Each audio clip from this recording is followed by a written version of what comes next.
Hello friends, my name is Rachna Navani. Welcome to biochem tutorial. आज के lecture में हम कार्बोक्सिलिक एसिड के ऊपर डिस्कस करेंगे। कार्बोक्सिलिक एसिड में फंक्शनल ग्रुप क्या होता है, इसका सेकेंडरी सफिक्स क्या होता है, किस तरीके से हम कार्बोक्सिलिक एसिड का नॉमेनक्लेचर करेंगे। नॉमेनक्लेचर में हम जानेंगे कि इसका कॉमन नेम क्या होता है, आईपीसी नेम क्या होता है, सेकेंडरी सफिक्स क्या होता है। तो चलिए स्टूडेंट, हम टॉपिक के ऊपर डिस्कस करते हैं। आज का टॉपिक है हमारे पास कार्बोक्सिलिक एसिड, जिसमें कि हम कार्बोक्सिलिक एसिड का क्या, इसमें एसिड ग्रुप क्या होता है, उसका इंट्रोडक्शन प्लस उनका कॉमन नॉमेनक्लेचर करेंगे। कार्बोक्सिलिक जो एसिड होती है उसमें ये वाला जो COH इस तरीके से ये फंक्शनल ग्रुप होता है, जिसको कि हम एसिड ग्रुप भी कहते हैं। ठीक है, ये क्या होता है, एसिड। ठीक है, इसको आप एसिड ग्रुप भी कह सकते हैं। ठीक है, तो कार्बोक्सिलिक एसिड ये होता है। अब आप इसको किस तरीके से लिख सकते हो, इसको आप C+O इस तरीके से आपको इसको लिखा जा सकता है। तो किस तरीके से आप देखिएगा, जब हमने इसको इस तरीके से लिखा तो आप देख रहे हो इसमें कार्बोनाइल ग्रुप है। तो कार्बोनाइल ग्रुप की स्टडी हमने कहाँ करी थी, एल्डिहाइड एंड कीटोन में, और इसमें OH फंक्शनल ग्रुप भी हो रहा है। तो इस तरीके से हम कार्बोक्सिलिक एसिड को लिख सकते हैं। अब दूसरी इंपॉर्टेंट बात, जब हम कार्बोक्सिलिक एसिड की केमिकल प्रॉपर्टीज पढ़ते हैं तो कार्बोक्सिलिक एसिड में ये फंक्शनल ग्रुप होता है। ठीक है, तो first type of chemical reaction इसका, जब ये हाइड्रोजन एलिमिनेट हो रहा है हाइड्रोजन की वजह से केमिकल रिएक्शन फर्स्ट। सेकंड, ये जो कार्बोक्सिलिक एसिड है, तो पहले तो हाइड्रोजन निकला तब केमिकल रिएक्शन हुई, अब OH बॉन्ड ब्रेक होने की वजह से केमिकल रिएक्शन। थर्ड टाइप की इसकी केमिकल रिएक्शन, जब केवल क्या होता है, COH ये कंप्लीट ग्रुप क्या हो जाता है, ब्रेक होता है, उसकी वजह से रिएक्शन। ठीक है, तो कार्बोक्सिलिक रिएक्शन की, कार्बोक्सिलिक एसिड की इस टाइप से कार्बोनाइल ग्रुप की वजह से जो रिएक्शन होती है, इस तरीके से हम कार्बोक्सिलिक एसिड की डिफरेंट तरीके से केमिकल रिएक्शन को भी हम जब केमिकल प्रॉपर्टीज पढ़ेंगे कार्बोक्सिलिक एसिड की तब हम डिस्कस करेंगे। ठीक है स्टूडेंट, तो अब हम आगे चलते हैं। जब हम एसिड का या कार्बोक्सिलिक एसिड का नॉमेनक्लेचर करते हैं तो नॉमेनक्लेचर के लिए हम सबसे इंपॉर्टेंट देखते हैं सफिक्स, और वो भी कौन सा सफिक्स, इसका सेकेंडरी सफिक्स। कार्बोक्सिलिक एसिड का या एसिड का सेकेंडरी सफिक्स ओइक होता है। ठीक है, सेकेंडरी सफिक्स क्या होता है, इसका ओइक होता है, जो कि उसके पीछे से लगाया जाता है। अब हम इसका नॉमेनक्लेचर करेंगे कॉमन कार्बोक्सिलिक एसिड का उनके सफिक्स के साथ। ठीक है, फर्स्ट कार्बोक्सिलिक एसिड हमारे पास होती है COH, सेकंड कार्बोक्सिलिक होती है CH3COH, और थर्ड C2H5COH। इस तरीके से हम इन तीनों की यहाँ पर नॉमेनक्लेचर करेंगे। फर्स्ट कार्बोक्सिलिक एसिड एक तरफ लिख देंगे हम कॉमन नेम, दूसरी तरफ लिखेंगे हम इनका IUPAC नेम। ठीक है, कॉमन नेम इसका फर्स्ट फॉर्मल्डिहाइड पढ़ा था हमने एल्डिहाइड के लिए। ठीक है, तो इसका कॉमन नेम क्या होता है, फॉर्मिक एसिड। फॉर्मिक एसिड आपको कहां से मिलता है, चींटियों से। फॉर्मिक एसिड इसका कॉमन नेम हो गया। अब इसका नॉमेनक्लेचर क्या करेंगे हम, इसका नॉमेनक्लेचर, एक कार्बन है तो इसलिए कौन सी एसिड होगी, मिथेनोइक एसिड। ठीक है स्टूडेंट, अब ये जैसा दूसरा एक दो कार्बन है तो इसमें क्या लिख देंगे हम आईपीसी नेम में, इथेनोइक एसिड, बस बट इसका कॉमन नेम क्या हो जाएगा, एसिटिक एसिड। ठीक है, मोस्टली हम फॉर्मिक एसिड और एसिटिक एसिड को कॉमन नेम से ही ज्यादा लिखते हैं। तो इनका ये नॉमेनक्लेचर, फॉर्मिक एसिड का nomenclature methanoic acid, methane plus oic equal to methanoic acid. ठीक है, तो मिथेनोइक एसिड कैसे बना, एक कार्बन है इसमें, methane plus oic equal to methanoic acid, ethane plus oic ethanoic acid. तो एसिटिक एसिड का आईपीसी नॉमेनक्लेचर क्या होगा, इथेनोइक एसिड। अब नेक्स्ट हमारे पास प्रोपिनोइक एसिड। ठीक है, ये थर्ड हमारे पास क्या हो जाएगा, propane plus oic, propanoic acid. ठीक है, तो कितने कार्बन है, C2H5 को हम किस तरीके से लिख सकते हैं, देखिएगा CH3 and CH2 and COH। अब देखिएगा कितने कार्बन है, एक कार्बन, दो कार्बन एंड तीन कार्बन, तीन कार्बन हो गया हमारे पास। तो हम इसको क्या लिखेंगे, कॉमन नेम और आईपीसी नेम क्या लिखेंगे, एक कार्बन, दो कार्बन, तीन कार्बन, मैथ एथ प्रॉप। ठीक है, प्रॉप प्लस ओइक, प्रोपेनोइक या प्रोपेन प्लस ओइक। ठीक है, तो इसको हम क्या लिखेंगे, प्रोपेनोइक एसिड। ठीक है स्टूडेंट, ये तो था हमारे पास कॉमन हाइड्रोकार्बन जिनका हमने नॉमेनक्लेचर करा। इसके साथ साथ एक और हाइड्रोकार्बन की हम एक और ये एसिड ग्रुप के हम स्टडी करते हैं COH एंड COH। इस एसिड को क्या कहेंगे? जब दो एसिड ग्रुप एक साथ जुड़े होंगे तो ऐसे एसिड को हम क्या कहते हैं? ये हमारे पास इंपॉर्टेंट है, इसको हम ऑक्जेलिक एसिड कहते हैं। कौन सी एसिड? Oxalic acid. ठीक है, तो ऑक्जेलिक एसिड हमारे पास क्रिस्टल्स फॉर्म में होती है। ठीक है, ऑक्जेलिक एसिड के क्रिस्टल्स बहुत प्लांट्स से हमें ऑब्टेन होते हैं, तो हम इतना डिटेल में नहीं जाएंगे। ये हमारे पास ऑक्जेलिक एसिड है COH COH, इस तरीके से इसमें बॉन्डिंग होती है। ऑक्जेलिक एसिड को हम इस तरीके से लिखते हैं। अब इसका नोमेनक्लेचर हम कैसे करेंगे देखिएगा। ऑक्जेलिक एसिड को कैसे लिखेंगे हम?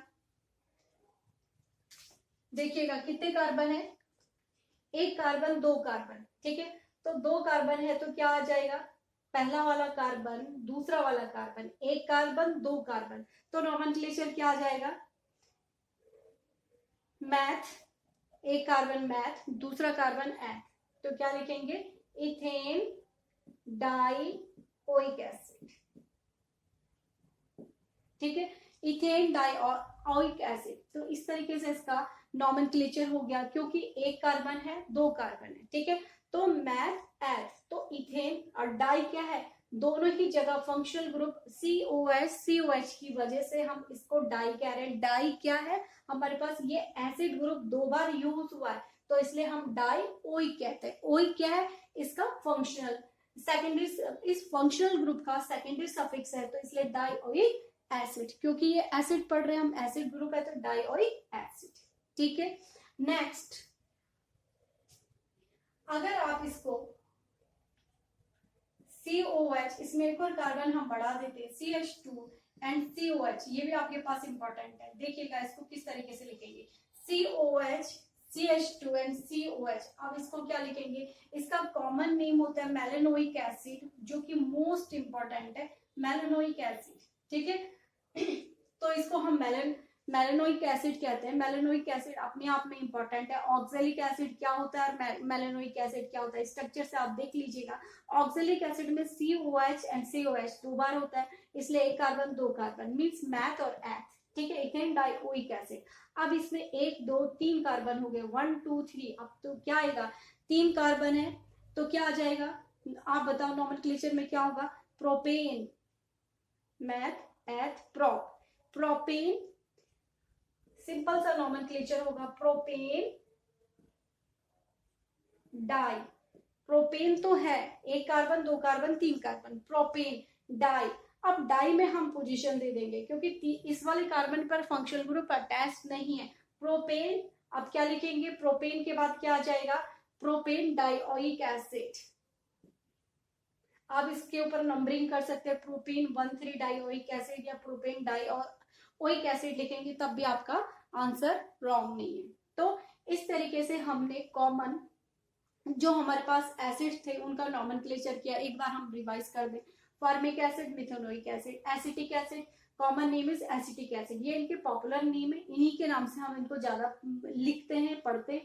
Formic acid, methanoic acid, acetic acid, ethanoic acid. ठीक है, प्रोपिनोइक एसिड सेम है।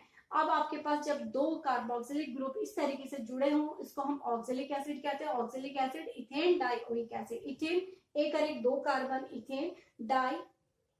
इथेन भी क्यों आया? क्योंकि सिंगल बॉन्डेड है, तो इथेन डाइओइक एसिड।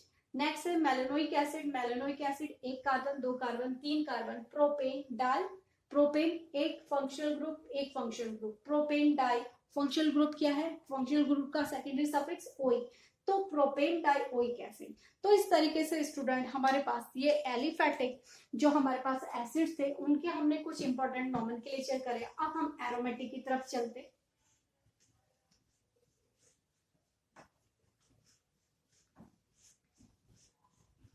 अब एरोमेटिक में क्या होगा? एराइल ग्रुप कहते हैं ना हम एरोमेटिक को, ArCOH जब होगा ये क्या होगा हमारे पास? Aromatic acid. ठीक है, ये हमारे पास क्या होगा? ROOCOH, ये हमारे पास क्या होगा? Aliphatic acid. ये हमारे पास aromatic acid. AR means C6H5। ठीक है, R मीन्स H भी हो सकता है और R मीन्स CH3 भी हो सकता है, CH3 and C2H5 and other और COH। इस तरीके से हमारे पास होगा। ठीक है स्टूडेंट, अब हम नोमेनक्लेचर करने जा रहे हैं किसका, एरोमेटिक एसिड्स का। अब याद कीजिएगा, ये हमारे पास बेंजीन रिंग है, ठीक है, आप इसको किसी भी तरीके से लिख सकते हैं। बेंजीन रिंग के ऊपर जब CHO ग्रुप अटैच्ड होता था, प्रीवियस लेक्चर में पढ़ा, उसको हम बेंजल्डिहाइड कहते हैं। बेंजीन रिंग में ये एसिड ग्रुप जब अटैच होगा, इसको हम बेंजोइक एसिड कहते हैं। Benzene plus oic acid, benzoic acid.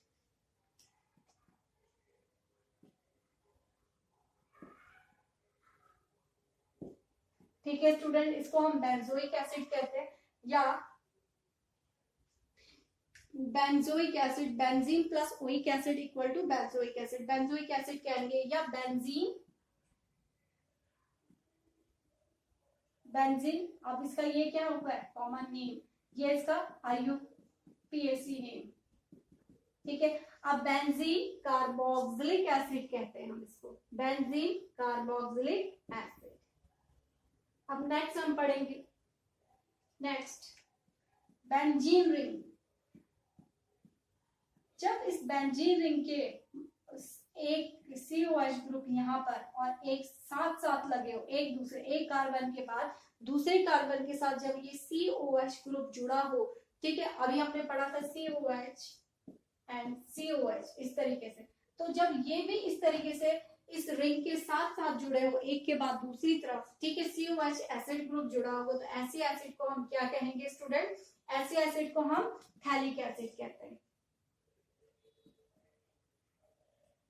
Phthalic acid. इसमें pH क्या होता है, साइलेंट होता है, तो इसको हम थैलिक एसिड कहते हैं। ये हमारे पास मोस्ट इंपॉर्टेंट है, ये भी हमारे कोर्स में है, ये आप अपने सिलेबस के अंदर पढ़ेंगे, इसके बारे में हम टॉपिक के अंदर डिस्कस करेंगे। बेंजोइक एसिड, इसका प्रिपरेशन मेथड, थैलिक एसिड के बारे में हम पढ़ेंगे, आगे के लेक्चर में डिस्कस करेंगे। तो ये हमारे पास बेंजोइक एसिड होते हैं। बेंजोइक एसिड जब बेंजीन रिंग के ऊपर COOH फंक्शनल ग्रुप अटैच हो, उसको हम बेंजोइक एसिड कहते हैं। नॉमेनक्लेचर क्या होगा, बेंजीन कार्बोक्सिलिक एसिड, ठीक है।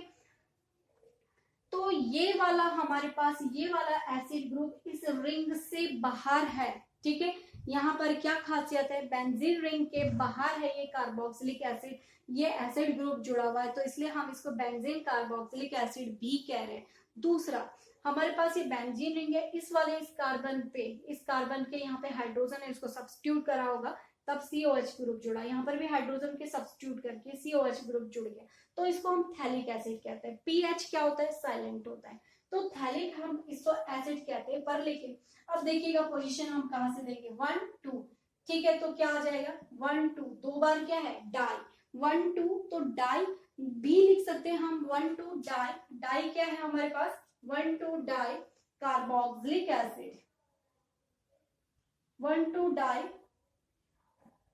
कार्बोक्सिलिक एसिड, या 1 2 डाई बेंजीन कार्बोक्सिलिक एसिड, या 1 2 डाई आपके पास बेंजीन कार्बोक्सिलिक एसिड। हम इसको लिखेंगे, कैसे लिखेंगे, 1 2 डाई बेंजीन कार्बोक्सिलिक एसिड, ठीक है।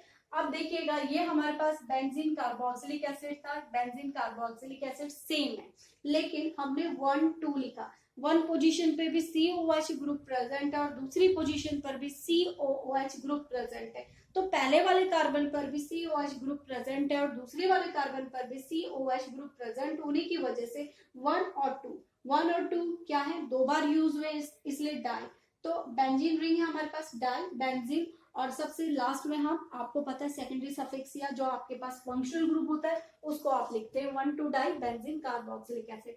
जो इंपॉर्टेंट हमारे पास नॉमेनक्लेचर था, जो आप एलिफेटिक के लिए भी पढ़ते हैं एसिड के साथ, और ये एरोमेटिक रिंग के साथ भी जब COH फंक्शनल ग्रुप अटैच्ड होता है तो हम इसका कॉमन नॉमेनक्लेचर और IPC नॉमेनक्लेचर किस तरीके से करते हैं, ये दोनों हमारे पास इंपॉर्टेंट है। बाकी हमने अभी जस्ट नॉमेनक्लेचर किया, तो ये हम इतना ही पढ़ेंगे लेक्चर में कि किस तरीके से हमने इनका इंट्रोडक्शन लिया, कार्बोक्सिलिक एसिड क्या होती है, कैसे हमने इनका नॉमेनक्लेचर किया। नेक्स्ट लेक्चर में हम इनकी प्रिपरेशन मेथड पढ़ेंगे, किस तरीके से हम कार्बोक्सिलिक एसिड को बना सकते हैं और क्या इनके कॉमन मेथड्स होते हैं, स्पेशल मेथड्स क्या होते हैं, नेमिंग रिएक्शन भी क्या आती है एसिड को बनाने के लिए। तो आई थिंक क्या आपको इतना समझ में आ गया होगा कि ये इसका इंट्रोडक्शन है, एसिड ग्रुप क्या होती है, कैसे उसमें सेकेंडरी सफिक्स होते हैं, किस तरीके से हम इसका नॉमेनक्लेचर करते हैं, एलिफेटिक के लिए भी और एरोमेटिक ग्रुप के साथ भी, एरोमेटिक हाइड्रोकार्बन के साथ भी जब क्या होता है एसिड ग्रुप अटैच होता है तो नॉमेनक्लेचर कैसे करते हैं। वहां पर हमने ऑक्सिलिक एसिड एंड मेलानोइक एसिड डिफरेंट पढ़ा था, यहाँ पर हम बेंजोइक एसिड के साथ साथ क्या पढ़ रहे हैं, थैलिक एसिड पढ़ रहे हैं, तो ये हमारे पास इंपॉर्टेंट है। आई थिंक स्टूडेंट आपको ये लेक्चर समझ में आया होगा, तो प्लीज चैनल के साथ यूं ही बने रहिएगा और अपने फ्रेंड के साथ शेयर कीजिएगा और आगे बढ़ाते रहिए। Thank you.